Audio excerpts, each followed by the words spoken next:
کوئی بات آپ تک پہنچا سکوں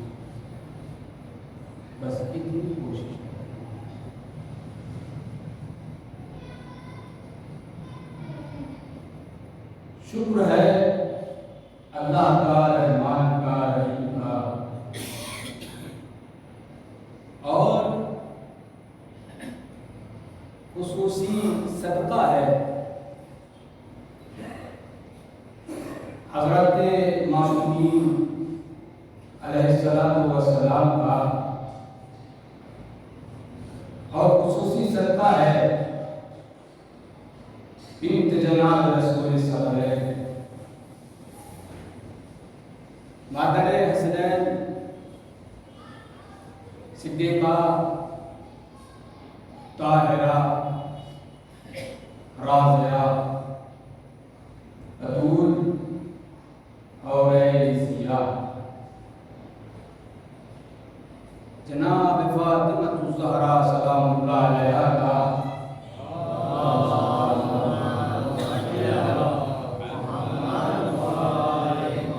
بیوی کی نالین پاک سے لپٹے ہوئے گرد کے ذروں کا تصدق ہے کہ تقدیر کے لکھنے والے نے ہماری تقدیر کے صفحات پر یا اہل بیت کا غم لکھا یا اہل بیت کی خوشی لکھی۔ یہی وجہ ہے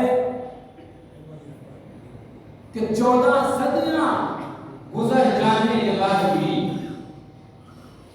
یہ قوم نہ گمراہ ہوئی نہ بہرا ہوئی۔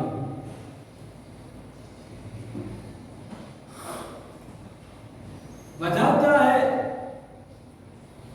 کیا ریزن ہے؟ کیا سبب ہے؟ کیا علت ہے؟ کیا وجہ ہے کہ یہ قوم نہ گمراہ ہوئی نہ بہرا ہوئی؟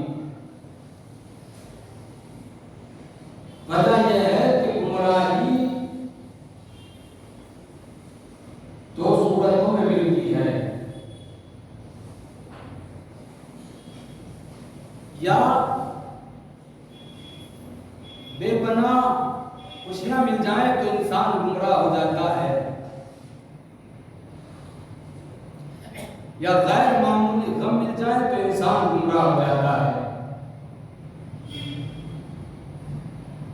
یہ کسی خطیب کے جملے ہیں، لیکن اچھی بات ہے۔ تو ایسا بھی نہ ہوا کہ ہمیں غم نہ ملے ہوں، اور ایسا بھی نہ ہوا کہ ہمیں خوشیاں نہ ملی ہوں، مگر جب جب دنیا سے ملنے والے غم نے ہم سے ہمارا ایمان چھیننا چاہا تو غمیں کربلا، جب جب دنیا سے ملنے والے غموں نے ہم سے ہمارا ایمان چھیننا چاہا تو غمیں کربلا آگے بڑھا اور ہمارے بازوؤں کو تھام دیا۔ جب جب دنیا سے ملنے والی خوشیوں نے ہم سے ہمارا ایمان چھیننا چاہا تو محبت اہل بیت کی خوشی آگے بڑھی اور ہمیں سہارا دے دیا۔ یہ بھی وجہ ہے کہ گمراہی اور بہرائی ان قوموں کا مقدر ہے جن کے پاس کوئی مالک و وارث نہ ہو۔ جس قوم کے پاس مالک و وارث رہبر و رہنما پردہ غیب میں موجود ہو، وہ قوم کیا گمراہ و بہرا ہو۔ یہ وجہ ہے کہ ہم کبھی بھی کسی بھی زمانے میں بغیر ایمان کی زندگی بسر نہیں کرتے۔ ہمیشہ ہمارے لیے ایک رہبر رہتا ہے جو ہمیں بتاتا ہے کہ کن راستوں پر چلنا چاہیے، کن راستوں پر ہمیں اپنی زندگی گزارنی چاہیے۔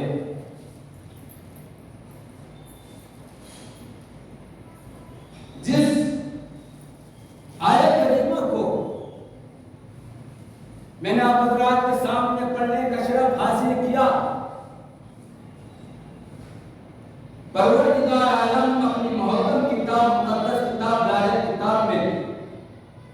ہمیں ایک چیز کی طرف اشارہ کر رہا ہے، وہ ہے اخلاق۔ انکا لعلی خلق عظیم۔ اخلاق ہونا کیا چاہیے؟ ایسا ہونا چاہیے عمدہ اخلاق۔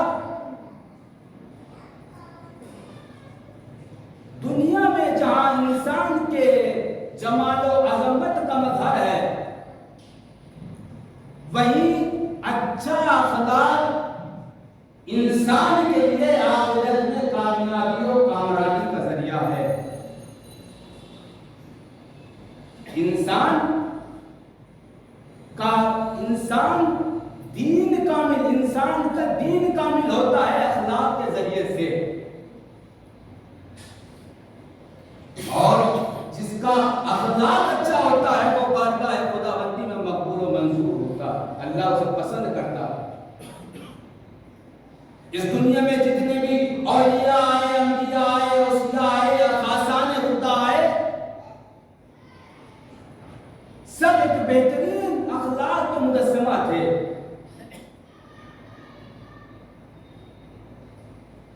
تو ہر انسان کو، ہر مومن کو چاہیے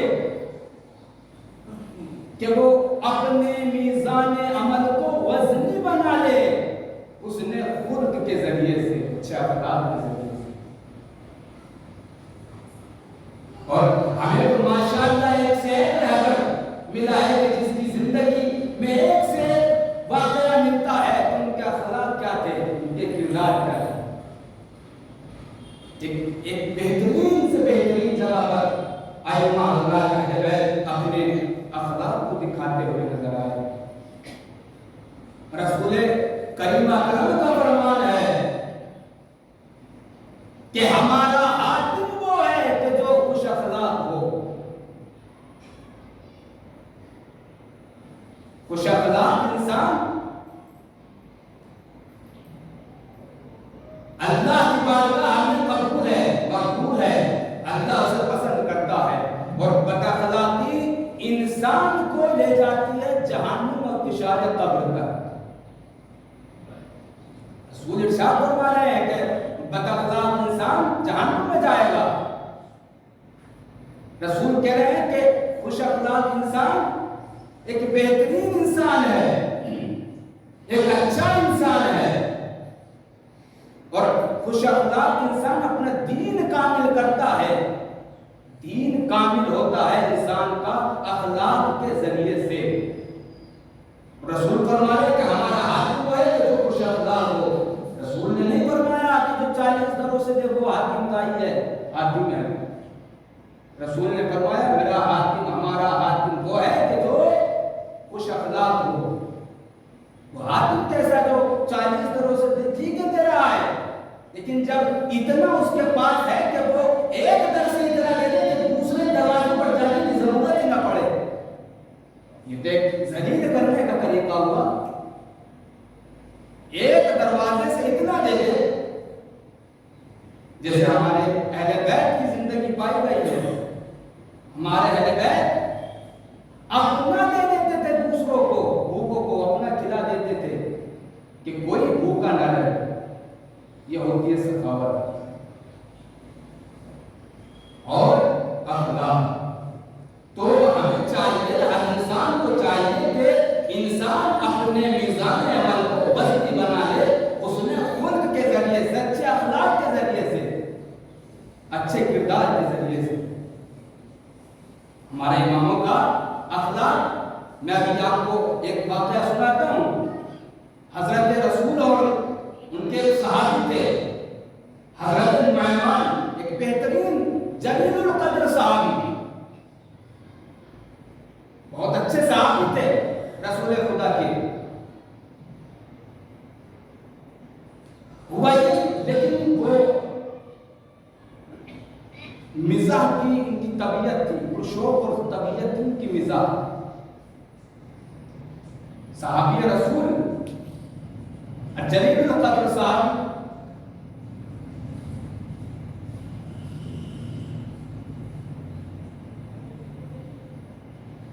وہ ایسا کہ ایک شخص جو صحرائی عرب، دیکھیے گا رسول کا اخلاق، اگر جو یہ بات ہے سنا رہا ہوں آپ کو، اگر یہ بات ہے اس زمانے میں ہو جائے تو لڑائی جھگڑے ہو جائیں، لیکن رسول خدا نے کیا اپنا اخلاق دکھایا ہے؟ صحرائی عرب اپنے اونٹ پر بیٹھ کر رسول خدا سے ملاقات کرنے کے لیے آیا،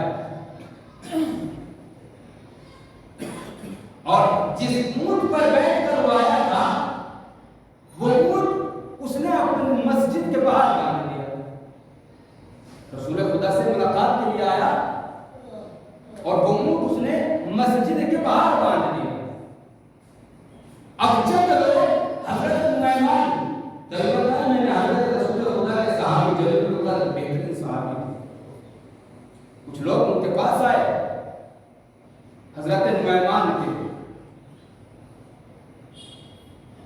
اور ان سے فرمایا کہ دیکھو ایک شخص جو اونٹ پر بیٹھ کر رسول سے ملاقات کرنے کے لیے آیا ہے، اور وہ اونٹ پر باندھ کر آیا، اونٹ پر بیٹھ کر آیا، اور وہ اونٹ اس نے اس مسجد کے باہر باندھ دیا ہے جس مسجد میں رسول تشریف فرما ہے۔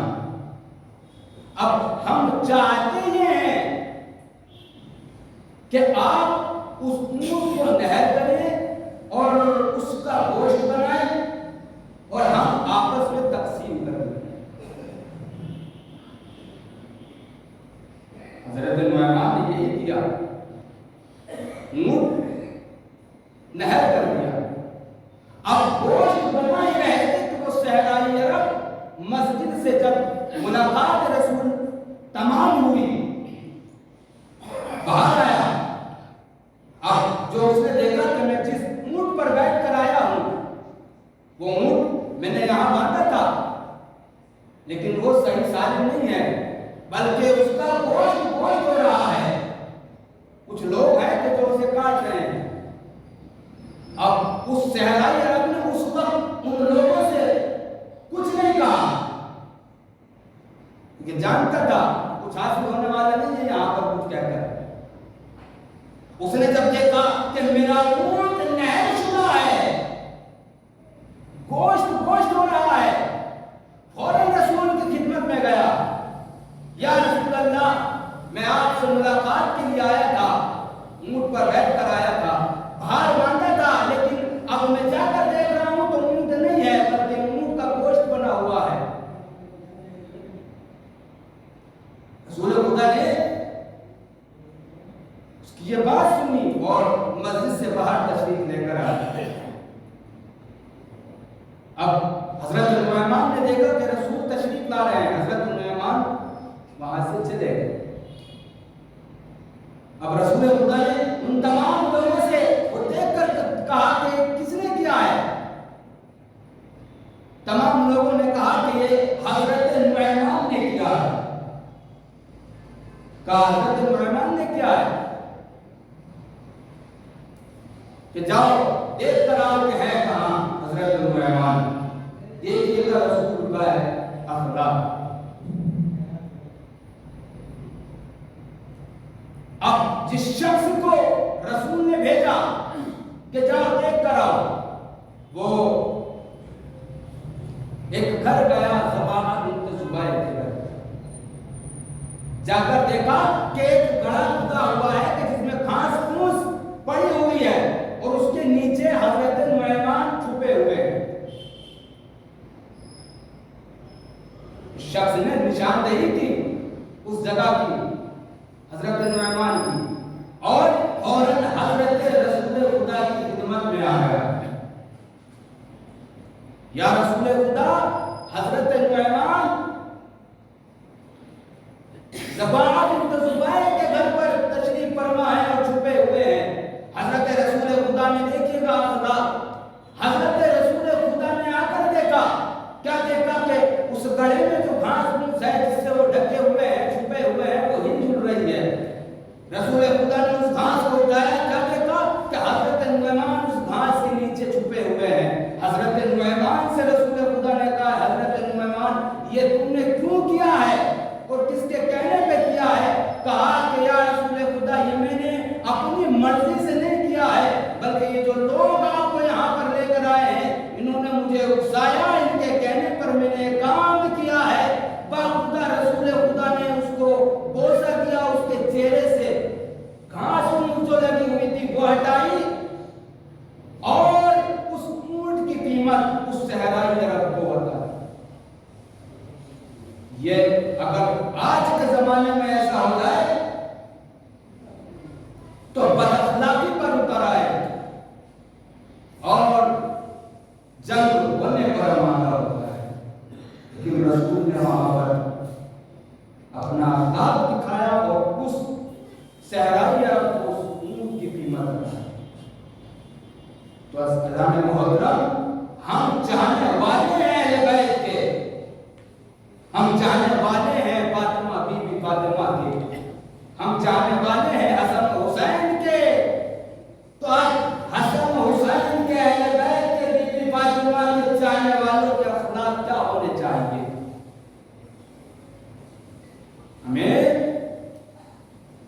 اہل بیت کے اخلاق سے درس لینا چاہیے۔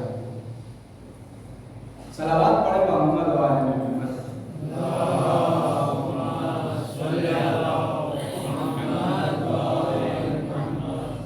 امام سجاد ایک سے ایک اخلاق ملتا ہے اہل بیت کے گھرانے میں۔ امام سید سجاد ایک جگہ پر بیٹھے ہوئے جہاں ایک مجلس ہو رہی ہے، وہاں پر امام خطبہ دے رہے ہیں،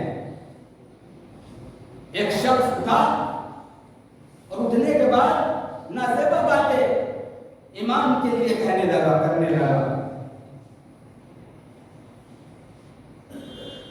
امام نے کوئی جواب نہیں۔ جب مجلس تمام ہو گئی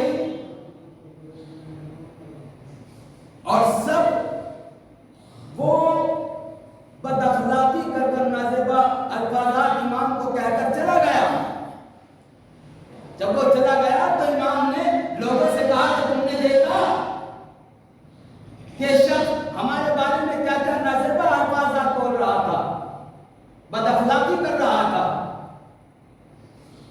اب میں چاہتا ہوں کہ میں اس کے پاس جاؤں اور اس کی بد اخلاقی کا جواب دوں۔ تمام لوگ کہتے ہیں کہ مولا ہم آپ کے ساتھ ہیں، چلیں آپ اور اس بدتمیز کو جواب دیں۔ اب امام چلے، امام جا رہے ہیں اور چلتے چلتے اپنی زبان پر ایک کلمہ، ایک آیت قرآن کی آیت پڑھتے ہوئے چلے جا رہے ہیں۔ لوگ سوچ رہے ہیں کہ امام جا رہے ہیں اپنا بدلہ لینے کے لیے، جو وہ نازیبہ باتیں کہہ کر گیا ہے، مولا پر تہمت لگا کر گیا ہے۔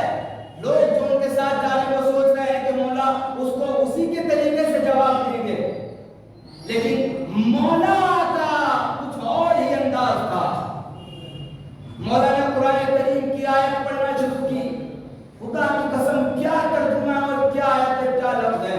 امام جا رہے ہیں اور پڑھتے چلے جا رہے ہیں، والقاظمین الغیظ والعافین عن الناس واللہ یحب المحسنین۔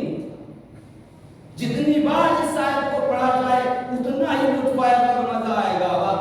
اگر انسان اس آیت کریمہ کے ذیل میں زندگی بسر کرے تو زندگی بہترین زندگی ہو جائے گی،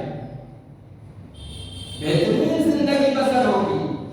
امام جا رہے ہیں اور کہتے چلے جا رہے ہیں، والقاظمین الغیظ والعافین عن الناس واللہ یحب المحسنین۔ ترجمہ سناؤ،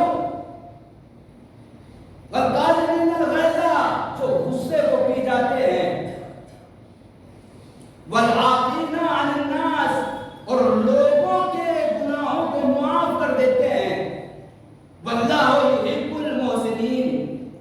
اللہ ان لوگوں کو دوست رکھتا ہے۔ اللہ اکبر۔ امام اس آیت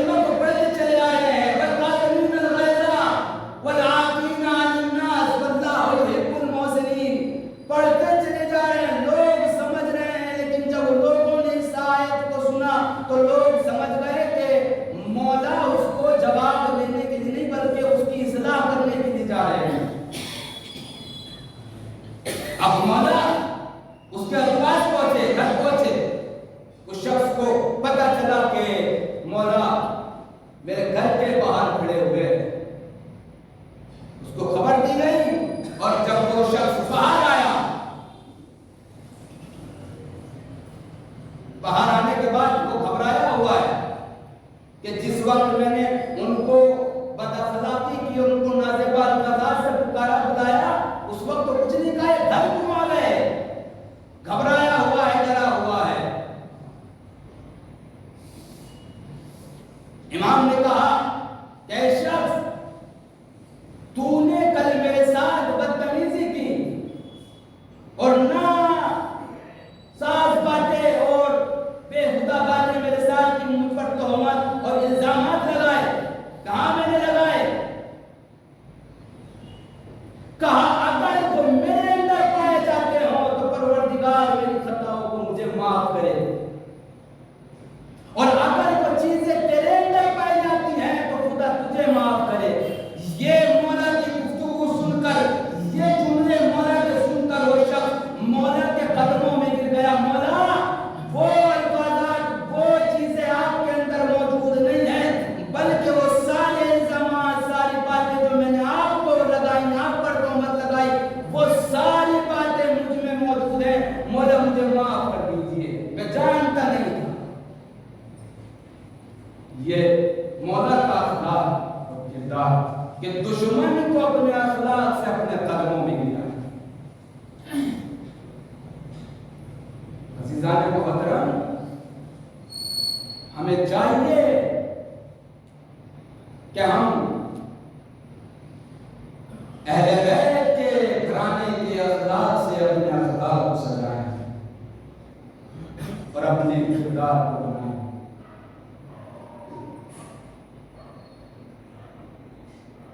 ایک بادشاہ خزیمہ، ایک بہت بڑا نام بادشاہ عرب کا گزرا ہے، بہت بڑا بادشاہ تھا۔ دیکھیے، جب بھی کوئی کام کرے، یا اخلاقاً بات بھی ہے اور اچھی بات بھی، جب بھی کوئی کام یا کوئی بزنس یا کوئی کاروبار کرے تو کسی نہ کسی سے مشورہ ضرور کر لیا ہے۔ مشورہ کرنا کوئی بری چیز نہیں ہے، مشورہ اچھی چیز ہے، مشورہ ہونا چاہیے۔ اور اپنے آپ سے کسی کام کو طے کرنا یہ بھی صحیح نہیں کہ آپ نے یا کسی نے بھی کوئی کام طے کیا اور خود اپنی مرضی سے کر لیا۔ نہیں، کبھی کبھی ایسا ہوتا ہے کہ اپنا ذہن کام نہیں کرتا، تو گھر میں جا کر بہت سارے افراد ہوتے ہیں، کسی سے مشورہ کر سکتا ہے۔ اب وہ خزیمہ بادشاہ عرب، اس کا ایک دوست جو بادشاہ تھا، بادشاہ روم، اس سے بہت اچھی دوستی تھی اس کی، اور جو بھی کام کرتا تھا، جو بھی کار کرتا تھا، جو بھی بجنس یا کچھ بھی کرتا تھا، وہ سب سے پہلے بادشاہ روم سے مشورہ کرتا تھا۔ اب اس نے ایک اپنے قاصد کو بھیجا خط دے کر، اس میں لکھا تھا بادشاہ روم سے مشورہ لینے کے لیے، اس میں لکھا کہ میرے پاس دنیا کی تمام دولت ہے، تاج ہے، تخت ہے، حکومت ہے، میں بادشاہ ہوں، سب کچھ ہے میرے پاس، میں نے اپنے بچوں کے لیے، بیٹیوں کے لیے، بیٹوں کے لیے دنیا کی تمام دولت جمع کی ہوئی ہے، سب کچھ ہے، کسی چیز کی کمی نہیں ہے، لیکن میں چاہتا ہی ہوں، میں نے اس لیے اکٹھا کیا ہے تاکہ میں اگر دنیا سے چلا جاؤں تو میرے بچے کسی کے محتاج نہ رہیں، پریشان نہ رہیں، زندگی بہترین طریقے سے بسر کر لیں، اس لیے میں نے دولت جمع کی ہے، اب میں تم سے مشورہ چاہتا ہوں۔ اللہ کی قسم، بادشاہ نے کیا مشورہ کیا؟ اب مجھے بتائیں کہ میں اپنی اولاد کے لیے کیا کر سکتا ہوں؟ دنیا کی تمام دولت میرے پاس میں نے جمع کی ہوئی ہے، سب کچھ ہے، دولت ہے، تاج ہے، تخت ہے، بادشاہی ہے، سب ہے، کسی چیز کی ضرورت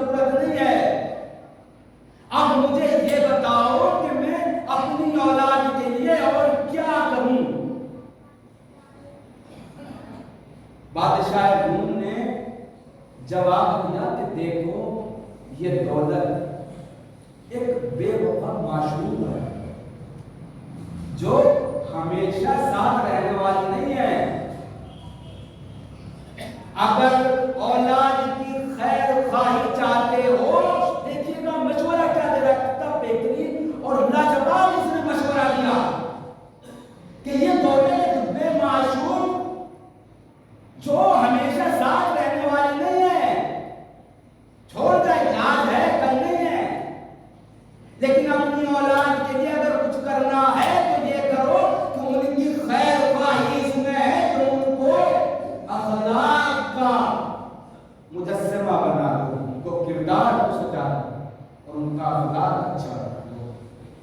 یہ دنیا میں ختم ہو جائے گی، یہ دنیا میں ختم ہو جائے گی دولت، آج تک سب یہاں رکھا رہ جائے گا، لیکن یہ اخلاق اور کردار دنیا میں بھی کام آئے گا اور آخرت میں بھی کام آئے گا. یہ مشورہ، یہ ایک بات بہترین مشورہ. تو مشورہ کیا کیجئے، بیٹھا کیجئے ایک دوسرے کے پاس، اور گھر میں بچوں کو اخلاق کی طرف رجوع کرنا چاہیے، ان کا دھیان بتانا چاہیے کہ ہم کس کے چاہنے والے ہیں، کس کے ماننے والے ہیں، کس کو مانتے ہیں.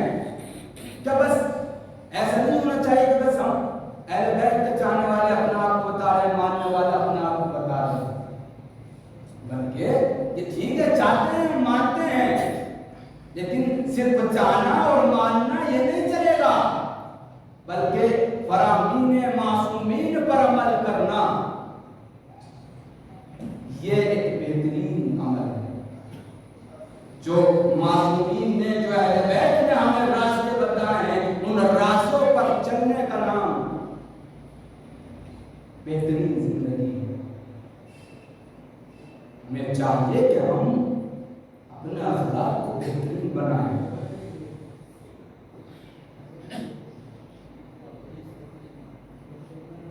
صلوات پڑھیں محمد و آل محمد.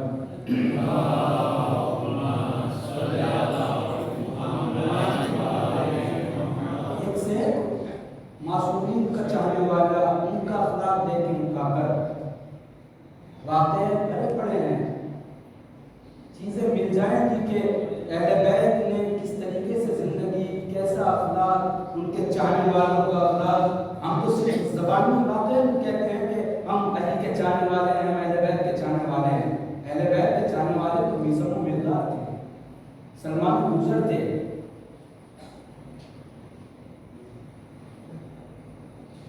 یہ اہل بیت کے چاہنے والے یہ باتیں جو یہ تھے اہل بیت کے چاہنے والے کہ جنہوں نے معصومین کی زندگی کو اپنے اندر بسایا اور معصومین کی زندگی کی طرح اپنی زندگی ان کے فرامین کو اپنے اندر بسایا. مالک اشتر کون تھے؟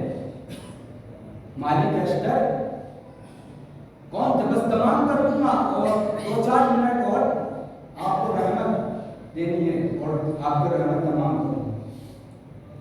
مالک اشتر کون تھے؟ ان کا اخلاق دیکھیے. مالک اشتر مولا علی کے دوست بھی تھے اور ان کی فوج کے سپہ سالار بھی تھے.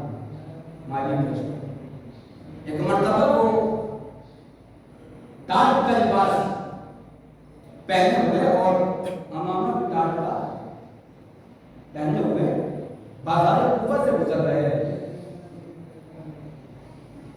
اب جیسے بازار کوفہ میں گزرے، بازار کوفہ سے گزرے، کسی بیہودہ بازار نے ایک پتھر اٹھا کر مالک کی طرف،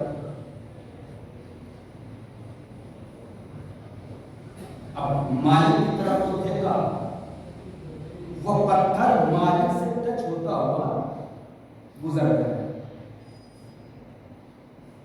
مالک نے کیا کیا ہوگا؟ ہمارا تو طریقہ ہے نا کہ ہم جواب اسی طریقے سے دیں گے. اس دنیا اس معاشرے میں جو جیسا کرے گا اس کے ساتھ ہم ایسا کریں گے. لیکن مالک نے اس کا جواب پتھر مارنے سے نہیں دیا. مالک کو ٹچ کرتا ہوا پتھر نکل گیا. مالک خاموش جا رہے ہیں, ایسا محسوس ہو رہا ہے کہ جیسے پتہ ہی نہیں چلا ہو. لیکن مالک کو معلوم تھا, دیکھ بھی رہے تھے سب کچھ معلوم تھا, نظروں کے سامنے تھا. لیکن مالک نے اس پتھر کا جواب اس دشمن کو پتھر سے نہیں دیا, بلکہ خاموشی کے ساتھ جدھر جا رہے تو چلتے چلے. اب وہیں پر اس ماجرے کو, اس واقعے کو ایک شخص دیکھ رہا تھا. وہ آیا اس کے پاس, پتھر پھینک کر مارا اور آ کر کہا کیا کر رہا ہے, تو جانتا ہے کہ کون ہے؟ کہا کون ہے؟ کہا یہ علی بن ابی طالب کے دوست مالک اشتر اور ان کی فوج کے سپہ سالار ہے. کیا کر رہا ہے؟ اب تو اس نے سنا کہ مالک اشتر ہے امام کے فوج کے سپہ سالار اور دوست بھی ہے. کانپنے لگا, لرز گیا, چہرہ سرخ ہو گیا. اب وہ دوڑتا ہوا جہاں مالک جا رہے ہیں وہاں چلا جا رہا. دیکھا کہ مالک ہے کہ عبادت میں مشغول ہے.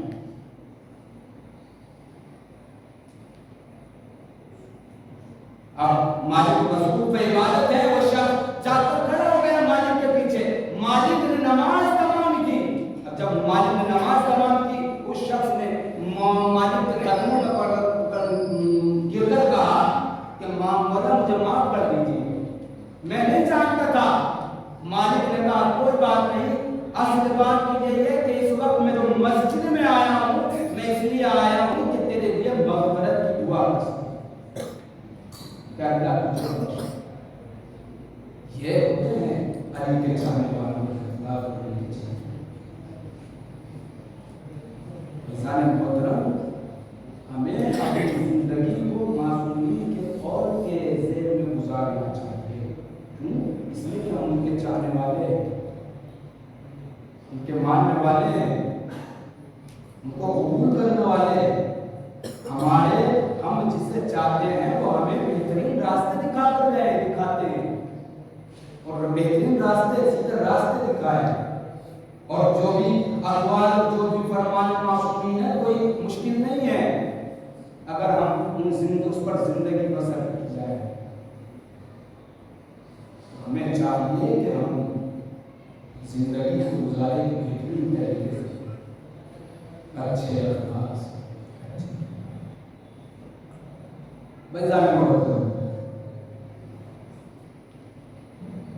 تمام کر رہا ہوں کہ فرش بچھا ہے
اس لیے کہ آج گریا کرنے کے لیے آپ اکٹھا ہو گئے ہیں کہ جس پر مسائل کو باہر آئے دعا کرتے ہیں اے بی بی فاطمہ، اے بی بی فاطمہ، یہ لوگ یا حضرات، ارے تیری بارگاہ میں حسین پہ آنسو بہا رہے ہیں، حسین کو یاد کر کے رو رہے ہیں، یہ اکبر کے سینے پہ برچی لگی یاد کر کر کے رو رہے ہیں، یا صغر کو یاد کر کر کے رو رہے ہیں۔ بی بی فاطمہ ان کی آوازوں پر اپنی برکت رحمت نبرت نازل فرما، لیکن آزادارو آپ نے سر حسین کونوں کے نیزہ پہ بلند نہیں دیکھا مگر رو رہے ہو، آپ نے اکبر کے سینے میں برچی کی نہیں لگتے نہیں دیکھی مگر رو رہے ہو، آپ نے اسرائیل کے قلوب پر تیر لگتے نہیں دیکھا مگر رو رہے ہو، ارے آپ نے عباس کے بازوؤں کو قلم ہوتے نہیں دیکھا مگر رو رہے ہو، لیکن آزادہ رو لیجئے گا، آپ اگر رو رہے ہیں تو کوئی تماچے نہیں مار رہا ہے، کوئی تازیانے نہیں مار رہا ہے، کوئی رکاوٹ رونے پہ نہیں ہے، کوئی بندش نہیں ہے، آپ کو رونے کا موقع ہے، لیکن ہائے غریب زینب، ارے جس زینب نے اپنے بھائی کے گلے پہ تیر، جس نے اپنے بھائی کے گلے پہ خنجر چلتے دیکھا ہو، جس زینب نے اکبر کے سینے میں برچی کی نہیں لگتے دیکھی ہو، ارے جس زینب نے اصغر کے قلوب پہ تیر لگتے دیکھا ہو، جس زینب نے اپنے باپ عباس کے بازوؤں کو قلم ہوتے دیکھا ہو، ارے اس زینب کو رونے نہ دیا گیا، اگر روتی تھی تو تماچے لگتے تھے، تازیانے لگتے تھے۔ جزاک اللہ، جزاک اللہ، خدا کی آوازوں بارگاہ بس تمام کر رہا ہوں، ایک دو منٹ اور آپ کو رحمت نامہ آدھا ڈالو ایک مرتبہ، ایک خطیب کو مقام میں امام حسن آئے اور آ کے کہتے ہیں اے خطیب، ایسا کہ تمہیں مصائب نہیں پڑتا، تو بہت مصائب پڑتا ہے، لیکن میرے وہ مصائب نہیں پڑتا کہ جو میری زندگی کی سب سے بڑی مصیبتیں، ارے ذاکر کہتا ہے مولا میں تمام مصیبتیں پڑھتا ہوں، میں تم کو مصیبتیں نہیں پڑھتے جو میری زندگی کی سب سے بڑی مصیبتیں، مولا میں پڑھتا ہوں کہ کیا پڑھتے ہو، مولا میں یہ بھی پڑھتا ہوں کہ آپ کے جنازے پر تیر برسائے گئے، کہا یہ میری زندگی کی سب سے بڑی مصیبت نہیں ہے، مولا میں یہ بھی پڑھتا ہوں کہ آپ کے کلیجے کے ٹکڑے ہو گئے، مولا کہتے ہیں ایسا کہ یہ میری زندگی کی سب سے بڑی مصیبت نہیں ہے، مولا میں یہ بھی پڑھتا ہوں کہ کوئی کتنا بھی غریب سے غریب جنازہ کیوں نہ ہو، اگر ایک بار گھر سے دفن ہونے کے لیے چلا جائے لوگ اسے لے کر واپس نہیں آتے، لیکن آئے آپ کا جنازہ گھر سے نکلا، ارے ظالموں نے اتنے تیر چلائے کہ حسین مولا کو کہنا پڑا میرے بھائی کا جنازہ گھر کی طرف لے لیا جائے، کہا یہ میری زندگی کی سب سے بڑی مصیبت نہیں ہے، ذاکر کو مولا میرا بھی بتا دیجئے کہ آپ کی زندگی کی سب سے بڑی مصیبت کیا ہے، ارے امام فرماتے ہیں ذاکر میں چھوٹا تھا، میں کڑا دیکھ رہا تھا کہ میری ماں کی پسلیوں پہ چلتا ہوا دروازہ گرایا جا رہا تھا، اے ذاکر میں چھوٹا تھا، میں دیکھ رہا تھا کہ